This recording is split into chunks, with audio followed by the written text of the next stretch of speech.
na yung kinakatakutan talaga ni Bato na sabi niya ay magpakanlong siya kay Chis Escudero at dapat tutulungan siya ni PBBM. Well, ito na yung sagot ng itong ating undersecretary ng President's Communication Office. Okay, parang spokeswoman ito pero hindi siya spokeswoman ng palasyo. Siya talaga ay na-assign lamang dyan sa PCO, ang President's Communication Office. Okay, pero ito'y napakagaling na attorney ito kasi ito'y cum laude. Sa hindi nakakaalam, cum laude ito sa University of Santo Tomas sa Manila. Kaya napakagaling cum laude. Si Digong nagiging cum laude ba yan? Si Harry Roque nagiging cum laude ba yan? Magaling talaga yan si Kaya ito, atin panoorin ang Attorney Claire interview kay Yusek Claire Castro ng taga Tili Radio Servicio. Narito ang video atin panoorin. Ang follow-up lang dun kay Senator Bato, ano po yung nakikita natin na scenario once na nirelease na rin yung arrest warrant against kay Senator Bato de la Rosa? Pareho din po ba yung assistance na ibibigay ng government? Sa Interpol? Pareho pa rin po. Hindi po kasi tayo pwedeng mamili. Naku, Kung ito po ay ginawa po, Talagang hindi mamimili. makipag-coordinate, makipagtulungan tayo sa Interpol dahil ang dating Pangulo po, walang subject kinikilingan. po ng warrant of Talagang arrest. ibibigay Hindi po tayo nila. pwedeng mamili. Wala pong pwedeng special treatment. Tama. So kung mangyayari po to sa iba pang mga suspect na may warrant of arrest, basta valid po yung warrant of arrest at ito po ay na-course through the Interpol, gagawin pa rin po natin kung ano po yung dapat gawin. Naku nga. po, kaya Wala. kayong mga kasama dyan ni Bato na mga accessories to the Crime. tinatawag na war crimes, make that war on drugs. Drugs. Sinasabi na yan, war on drugs. Wala namang mga baril yung mga binaril nyo. Hindi yun war. Kundi talagang killing. Ang tawag EJK, extrajudicial killing. itong talagang mass murder ang tawag. Kasi walang mga baril eh. Kapag sinasabi mo na war on drugs, ibig sabihin parang mga kartel sa Mexico. Yung mga kartel Lumaban. sa Yung Mexico mga ay meron lumalaban talagang sila. mga high-powered firearms na kayang makipagbarilan sa mga pulis. Kaya hindi matalo-talo doon sa Mexico ang mga drug cartel. Kasi armado sila eh, may private army talaga sila. Yung pinagbabaril nyo, mga busabos lang, mga pedicab driver, mga Natutulog, walang tsinelas, minsan, ang tumi-tumi, mga squatters, di ba, pinagtatadyakan nyo ang mga pintuan, and then wala nang binabasa na Miranda rights, baril na lang. Yun. So hindi war on drugs ang ginagawa nitong administrasyon ni Digong noong 2016-2022. Pangmaldumal na genocide, mass murder. Kaya karapat dapat madala sa ICC. Kaya ito, sabi ni Claire de Castro, ay walang special treatment. Pareho lahat. Kaya maganda-handa na ang mga kasama ni Bato dyan. Dala lahat. Kasi talaga kayong lahat dyan ay mananagot kayo talaga. Hindi pwedeng hindi mananagot. Tama Ang nga. mga malalaking ranggo at yung mga talagang bumaril. Kasama yun. Tama Kaya talaga. ngayon pa lang ay Maghanda na. magdalaw-dalaw na kayo sa inyong mga mahal sa buhay, sa mga magulang nyo, sa mga kapatid, sa kaibigan. Magdalaw-dalaw na kayo, magkapi-kapi na. Kasi ilang buwan galing ngayon ay darating ng inyong warrant of arrest at hindi kayo kakatigan. Dadalhin na kayo sa Netherlands. Dahil ito, sinabi dito ni Claire de Castro na ganun pa rin ang mangyari sa mga susunod na arestuhin. Walang kinikilingan. Padala sa ICC. Balik tayo dito sa interview.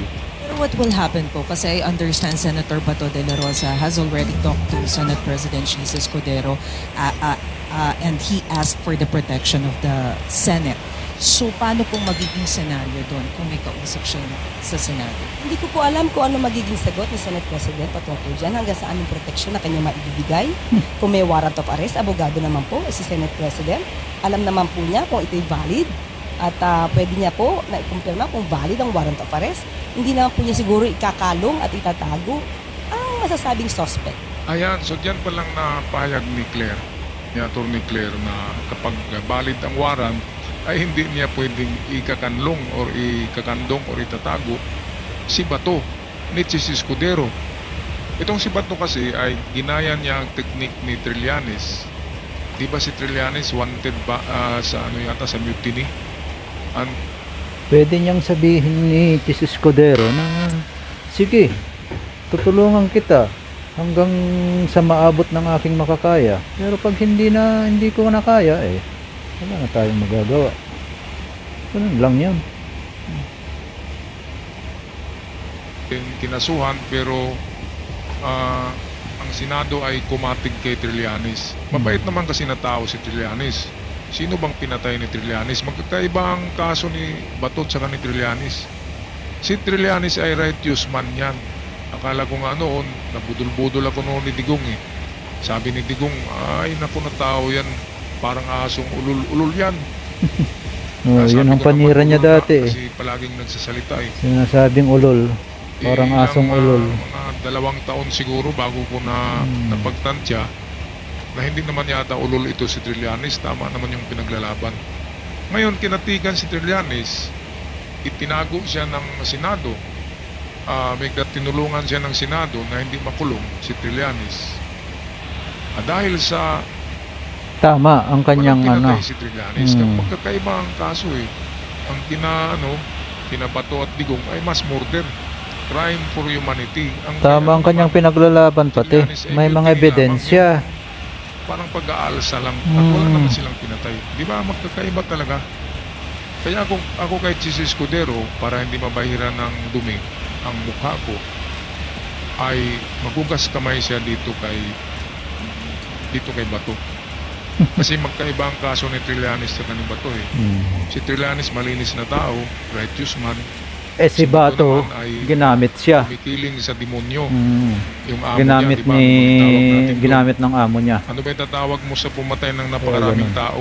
Anghel ba yan? Demonyo O yun. kaya yan. Sa tingin ko, wala pa akong pinipredict na nagkamali eh. Noon pinipredict ko na manalo si Trump. Maraming nagbasa sa akin. Sabi nila, bakit manalo yan? Tinitingnan ko na eh. Ang mga survey, ang popularity, nanalo talaga si Trump. Pagpalabas ko ng video, 1 araw bago ang halalan, sabi ng nagbasa sa akin, marami, na bakit ko daw alam. Diyan nga pinipredict nga natin eh. Kaya dito, prediction ko, di ba sabi ko noon, prediction ko rin kay Digong, na Makukulong. pagbalik niyan, makulong na yan. Pagbalik niyan, yes, Pilipinas. Ayan kulong na. Nandiyan na. So, sabi ko nga, merong puting diwindi na bumubulong sa atin, di ba? Kung yung Maharlika Boljakera na palaging nagmumura din, katulad ni Digong, na binabayaran ng China, meron daw siyang puting ahas eh. Hindi naman nagsalita yung puting ahas at ang ahas. Nangangagat yun. Ahas Oo. nga eh. Mabuti pa meron kang puting diwindi, puting kapre, di ba? Hindi, ang Puting putong multo. duwende kasi mabait Yan, eh. kasi pwedeng magsalita yan. Yung itim na Okay, duwende, so, yun ang Eto, ano? wala na talagang kawala si Bato de la Rosa dito. Kaya sabi ng iba ay, Bato, maghanap ka na ng kuweba. Yung kuweba na gawa sa bato para hindi guguho, di ba? At magtago ka na sa mga bato. ayun Yan kasi yung apelyido na nagdala pala ng malas na apelyido yan, eh, bato. Bato. Ay, Taga mo sa bato. Sabi nga ni Claire, kala ko nga, bato ka. Okay, patuloy tayo dito sa interview kay Claire ng taga Teleradio Servicio. Sa isang international criminal court. Last na lang po. Yesterday, Senator Bato de la Rosa mentioned that clearly it was a demolition job against him. Pero parang nag-benefit pa siya dun sa demolition job kasi tumaas daw yung kanyang survey sa Pulse Asia. Your reaction on that?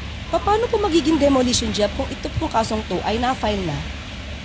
Hindi pa po panahon ng eleksyon, hindi pa po panahon ni Pangulong Marcos. Wala pa si Ito po, naisang pa po PBBM. yata to kung di ako nagkakamali taong 2017. Mm-hmm. Matagal na nga po eh. Dapat noon pa po. Mga DDS, makinig kayo dyan. 2017 pa yung kaso. Hindi pa presidente si Marcos. Kaya walang pakialam dyan si Marcos. Ang nangyari ay nangyari noon pa. Hindi pa siya presidente, si PBBM. Kaya don't blame it to PBBM. Mga DDS, makinig kayo dito. Diba kung ito po ay hindi po nag-withdraw? Paano kasi At, yung alam mga naman po natin ang DDS, dahilan kung bakit nag-withdraw hindi ba ang dating Pangulong sarado Duterte ang mga isip? dito sa Rome Statute. Hindi siguro nanonood po, sa mga pag-usapan din po natin yung mga tunay na di umanong biktima. Ito News. nga yung sinasabi ni Claire na yung Rome Statute, ayun yung ICC. Bakit nga ba Oh! galing kay Pinoy Mm. ang gobyerno ay membro tayo ng ICC? Mabait naman pala mabait na tao yung si Pinoy. Ang problema nga lang ay dilawan Ha? siya, diba? Pero kumpara mo kay Digong, Coming, ha? layo ni Digong kay Pinoy. Si Pinoy mabait na tao, Mm. malinis, walang record, hindi nga chickboy eh, walang ang babae eh. Mm. Kaya mabait na tao si Pinoy. Mm. Kaya pinagbubuli si Pinoy dahil dilawan nga. Mm. Pero si Pinoy ang nagpa-membro sa atin sa ICC. ICC.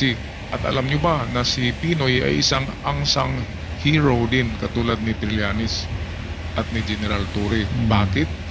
Kasi si Pinoy ang nag-facilitate na si Matubato talaga, kasi buhay pa noon si Pinoy, di ba? Si Matubato talaga ay itago yan ng pari. Itago. Kasi close si Pinoy sa mga pari. Tinago si Matubato ng pari, ng mga pari.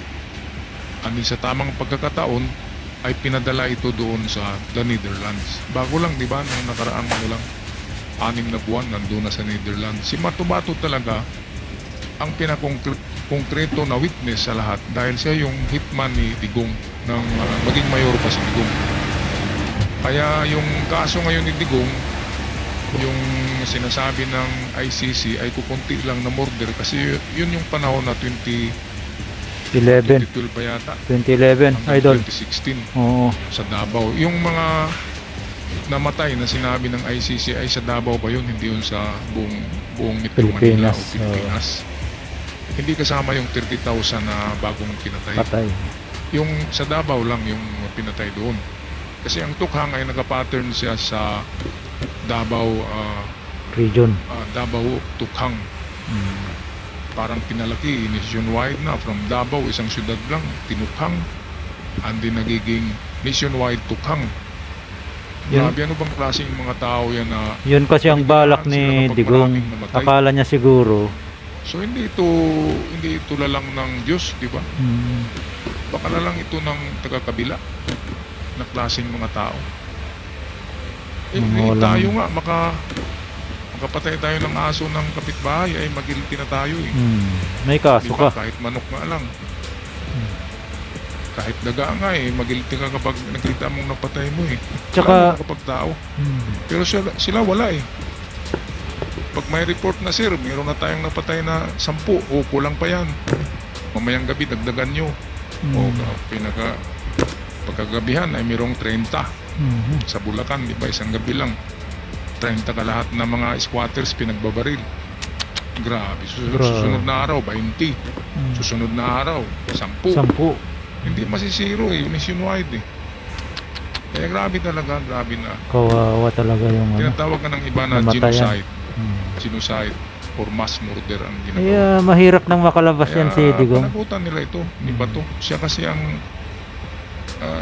siya ang chief Nag-initiate. PNP noon eh. Alam niya ang mga galaw. Mm. Ang galawan, sabi nga ni Espinido, siya ang nagturo. I make that siya ang kay Espinido eh, nagpadala doon kay Paruhinok. Mhm. Kaya si Espinido ang tumapos kay Paruhinok sa utos ni Bato. de la Rosa at sa utos din Yun. ni Digong. Mhm. Ay naku, grabe. Mhm. Ito, tapusin na natin ang video. Hindi puro dapat sa kanila lang nakatuon ang atensyon ng tao.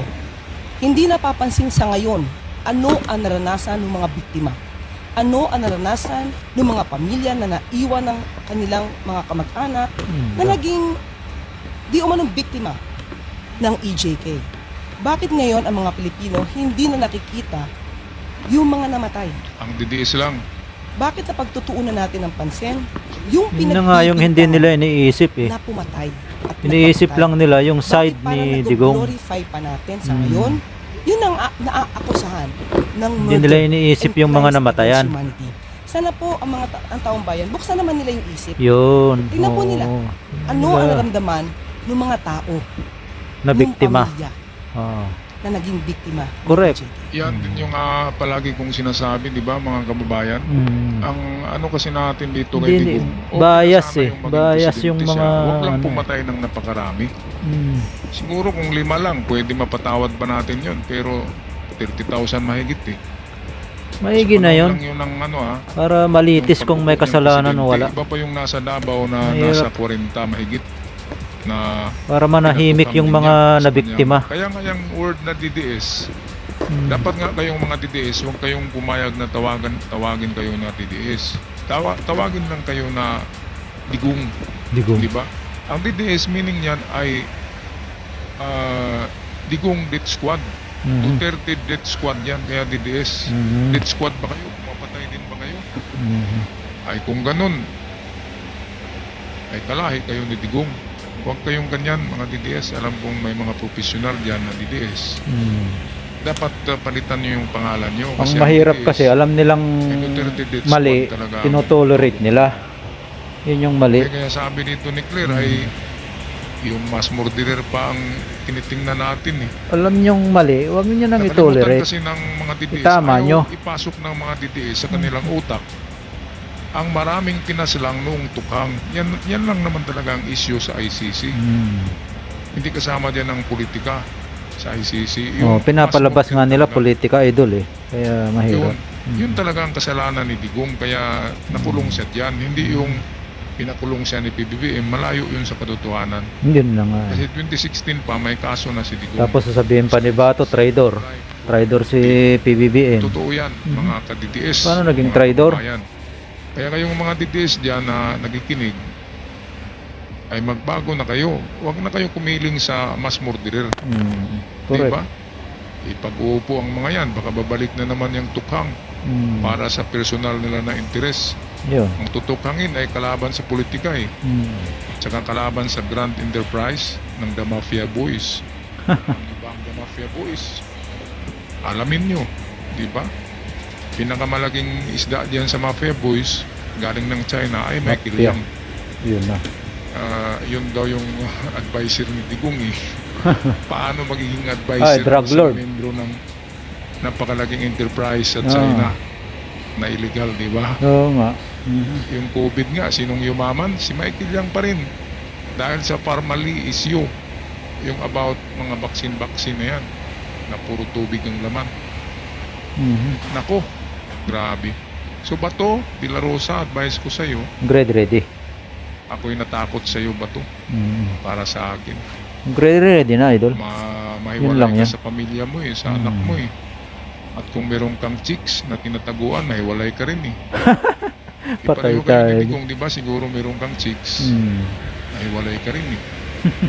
At Yun okay na- naman sa wala, sa the Netherlands. Yun ang katotohanan eh. Kasi 4 Wala na. seasons doon, merong snow, summer, winter, and fall. Mm. Kaya pwede kayo doon magkapi-kapi ni Digong kung malamig ang panahon, magkakapi. Di ba ba no? So, meron kang dalawang option. It's either ipagpatuloy mo yung pagtatago sa kabundukan ng Agusan Sur. Sa Bukidnon, maraming bundok doon na matataas. Na maano doon.